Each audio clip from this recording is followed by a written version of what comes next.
afternoon, everyone. My name is Gilly, Cant, and I'm the founder and chair of a charitable organisation that we set up to support ladies living without reconstruction after they've had a mastectomy. A bit about me. I was diagnosed 3 years ago at age 45. It was a complete bolt from the blue. There was no cancer of any kind in my family. I had a single mastectomy, chemo and targeted therapy.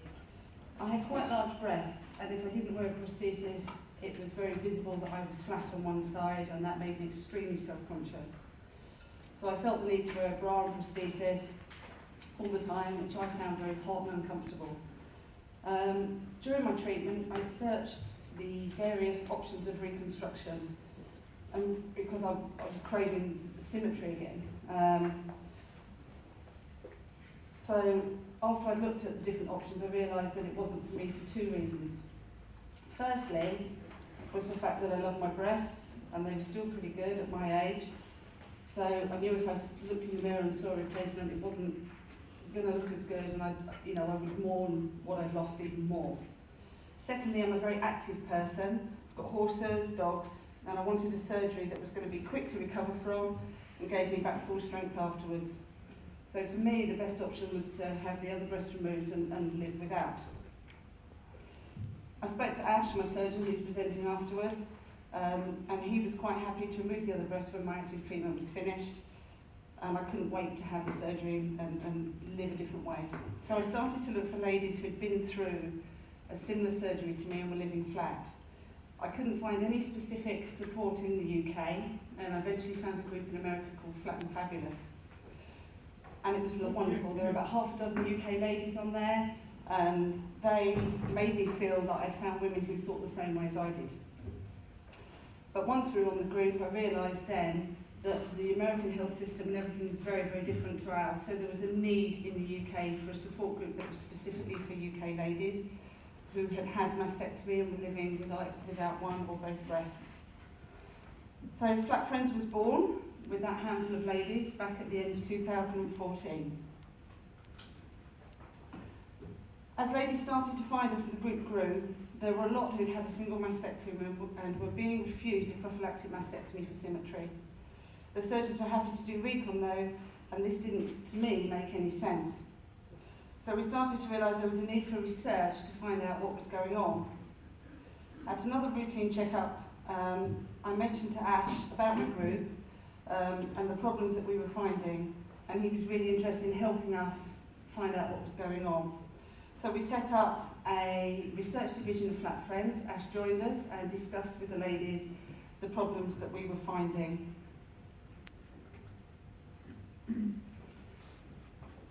We gave Ash our findings. He presented to Professor Leslie Fallowfield and her research team at Shawsea in Brighton. They agreed to help us with a preliminary study, and we surveyed patients, surgeons and breast care nurses to find out what surgical options were being offered, amongst other things. I'm now going to go through some of the patient findings, and Ash will present the surgeon and breast nurse data in his presentation. We surveyed a wide spectrum of ladies of all ages, all employment statuses, education and different breast cancer types.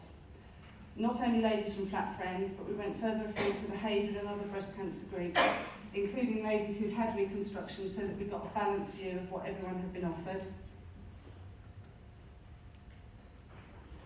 We asked patients about the surgical options that they were discussed with them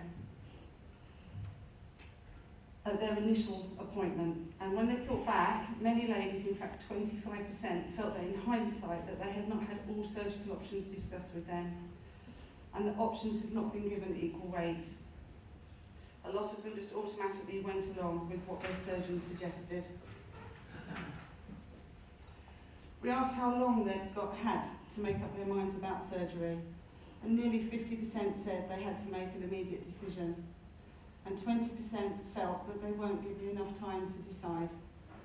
A cancer diagnosis is like being hit by a truck. You are in shock and you need time to go away and digest what you've been told. This is a time where patients need to take away a balanced and informative amount of literature to go away and discuss with family and friends before going back and having a conversation with the surgeon, where all the options can be discussed that are available to them. and the patient's view on these surgeries needs to be listened to. This brings us to the subject of written advice given to ladies at diagnosis.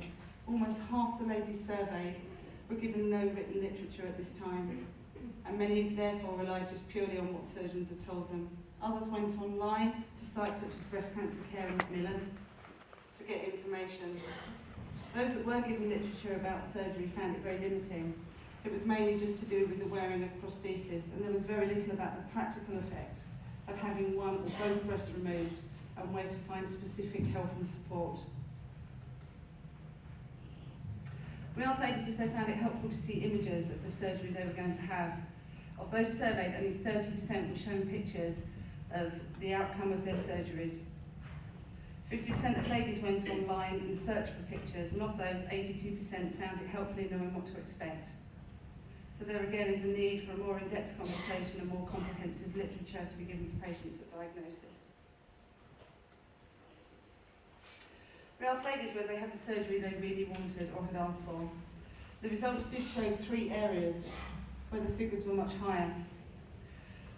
The desire for immediate recon is quite understandable. The fear of losing a breast at diagnosis is quite high, and to wake up from surgery with a replacement instead of nothing would be preferable to most ladies. However, with future treatment being needed, in most cases it's quite logical why that surgery cannot be done at that time. When it came to wanting to have both breasts removed, either via bilateral mastectomy or prophylactic surgery, the figures were also significantly higher. A third of those that wanted bilateral mastectomy were denied this surgery, and a quarter of ladies requesting prophylactic surgery for symmetry also didn't get it. We have to ask, why is this happening when ladies request to live without breasts? This surgery should be an equal choice for all ladies alongside the reconstruction options, if that is what the patient wants. I have to see the psychological effects every day on the group of ladies who are denied this surgery. They know what they want, and they should have a right to live flat if it's the right choice for them. Obviously, it's not for everybody. We asked ladies how they felt when they didn't get the surgery that they wanted. And as you can see, generally, they felt that they weren't given a choice, that their feelings weren't listened to, or their opinions, and they felt they had to go along with what fitted best with their surgeon and not themselves. Of those ladies who didn't want reconstruction, the main reasons were that they didn't want to go through any more surgery. Nearly a third felt it wasn't needed, or they were quite happy living flat. But all reasons are valid if that's what the patient wants. Flat Friends is now gaining charity status, so we can raise funds to do more work and reach more women that need us. We're currently in discussion with Breast Cancer Care and will hopefully be included in their revised literature being printed this year. This will be given to newly diagnosed ladies. We can support and advise them both before and after their surgery. With practical advice, they can chat to other ladies in the same situation to let them know that they're not alone in how they feel about the surgery they want, and that they're not freaks for wanting to live without breasts. We will campaign through research for all ladies to be given the option to live breast-free, if that is their choice, and for them to have all surgical options available to them, no matter where they are in the UK. Also for psychological evaluations to be standard across all surgeries. It appears at the moment that in the majority of cases when a woman requests reconstruction, an appointment is not necessary, but if they request to live without breasts, it is.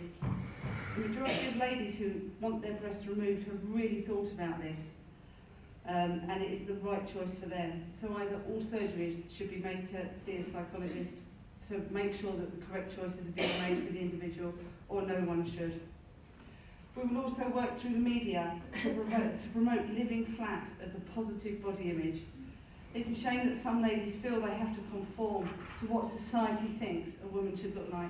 We can still look good, dress well, and feel sexy without breasts. A soldier who loses his leg is considered no less a man, so why is a woman who's lost her breast to cancer considered any less of a woman? And to the surgeons who see reconstruction as your chance to show artistic skills, us flat ladies would like you to use those skills on us as well, so that we look in the mirror and like what we see. And as the last slide says, the conversation needs to change, and every woman should have the option to live breast-free if that is what is right for them, and that choice should be treated with respect. So it's over to you guys, because you are the ones out there who can help us, or help ladies have that body that they want to move forward after breast cancer. You know, you can make the difference in their lives. We can just campaign for it. So thank you very much for listening to me, and it's over to Ash.